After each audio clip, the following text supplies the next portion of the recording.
J'ai des brefs extraits de ce que j'avais commencé la dernière fois.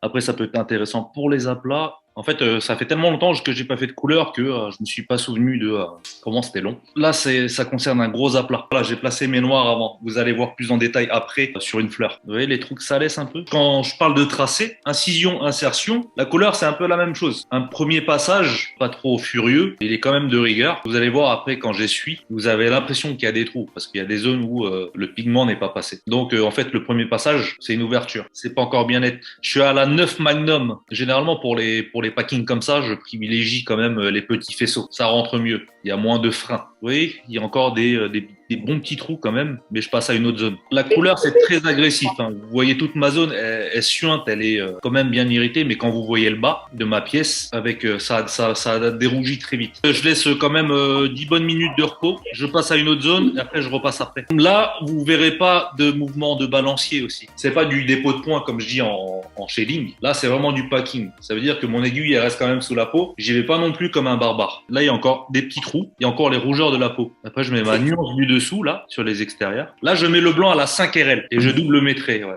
Il y a certains endroits où j'ai mis le blanc vraiment à la liner. Parce que, en vrai, sur des pièces en full couleur, généralement, tu laisses pas de trous de peau. Je suis passé au rouge. Le rouge, c'est un bon exemple aussi. Là, je suis au Dark Red de chez Eternal Ink. Pour mes couleurs, j'utilise Eternal Ink. J'aime bien parce qu'elles sont très fluides. Voilà. Je passe toujours le plus foncé, d'abord. J'ai fait mes tracés en rouge foncé sur les flammes. C'est le True Gold de chez Eternal. Le jaune, de toute façon, le sang, il prend le dessus, comme tu vois là. Une dizaine de minutes, le sang, il arrête. Et pour changer de couleur avec ton aiguille, tu fais comment déjà? Il y a un truc magique qui s'appelle Deep Caps. La mousse, j'ai trois verres d'eau différents. Ouais. Un pour les couleurs chaudes, un pour les couleurs froides et un pour le noir. Je trempe mon aiguille dedans et je change de nuance assez facilement quand même. Après, ça reste quand même plus long que le noir et gris. Vous voyez là, je viens de repasser sur ma zone du début parce qu'elle était assez reposée. Là, les contours, tu les as tracés ou tu as fait comme la dernière Non, fois je les ai tracés. Ah, tu les as tracés. Donc, Là, quand on fait de la couleur, c'est mieux de tracer. Alors, en fait, c'est une pièce où j'ai fait les fat lines. Là. Ok. J'ai fait des fat lines pour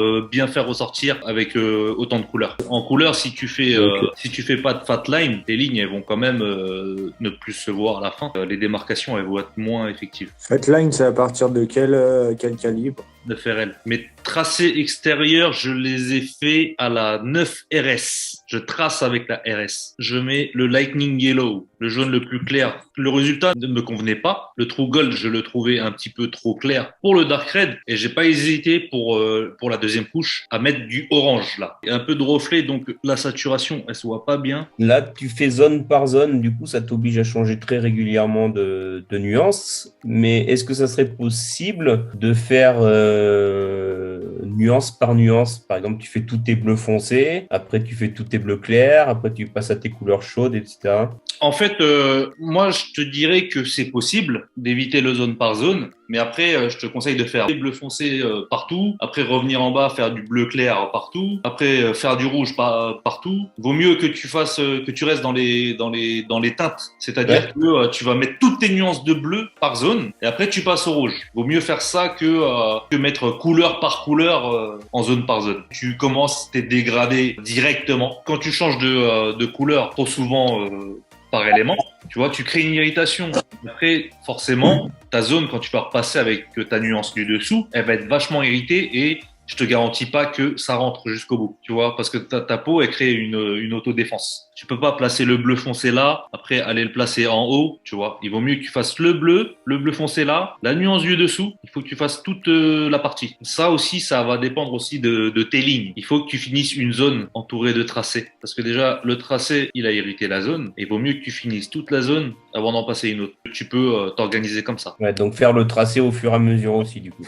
C'est ça. Tu changes pas d'aiguille, là, tu as deux machines, une pour le tracé, une pour le paquet. Ouais, là j'avais deux machines. J'ai tracé avec la Bishop Liner et j'ai pris la Packer pour colorer. Pour les nuances, j'ai une 15 Magnum que j'ai très peu utilisée parce que les gros faisceaux en couleur, c'est quand même assez compliqué de faire de bonnes saturations, de bons remplissages. J'ai plus utilisé la 9. J'en ai sorti deux 9. Une 9 pour les couleurs chaudes et une 9 pour les couleurs. Voilà. J'ai pris ma Van Liner en 5 RS. Ma RS là, elle est en 0,35. Et j'ai pris ma Van Packer en 3 RL en 0,25. Avec la Van Liner, on peut tracer aussi vite qu'avec une 3RL. Parce qu'elle est en cam de 5. C'est quasiment inédit dans le monde du tatouage. Sur les peines, ça n'existe pas. Donc elle te permet de tracer avec un plus gros faisceau aussi vite qu'avec un petit, quoi. Ouais, regarde. Bah là, c'est celle-là, 5RL. Placer du noir dans de la couleur, c'est vraiment propre au néo-traditionnel et au old school. Le néo-traditionnel, c'est le old school plus développé.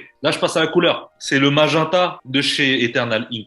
Là, je suis à la 15. J'hésite pas à repasser dans mon noir. Pour la couleur, toi, tu fais des traits ou tu fais des petits cercles? Je fais des petits cercles. En vrai, les couleurs, quand tu l'as choisi dans son truc, regarde pas la couleur qu'elle a. Descends un petit peu en nuance. Parce que c'est toujours un tout petit peu plus clair. Parce que généralement, sur la fiole, les pigments, ils sont purs sur les parois. Après, des fois, tu as certains pigments, quand tu les secoues bien, ça se mélange et tu vois, ça s'éclaircit un petit peu.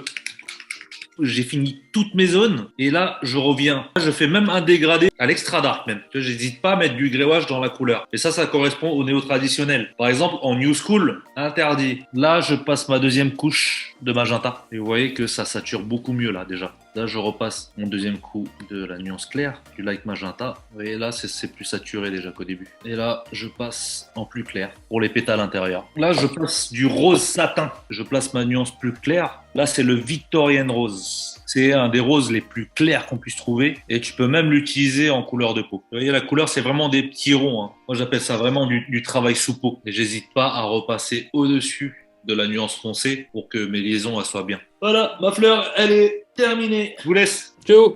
Bonne soirée. Ok, ciao, ciao. Allez, Bonne salut. soirée à vous. Ciao tout le monde. Allez, ciao.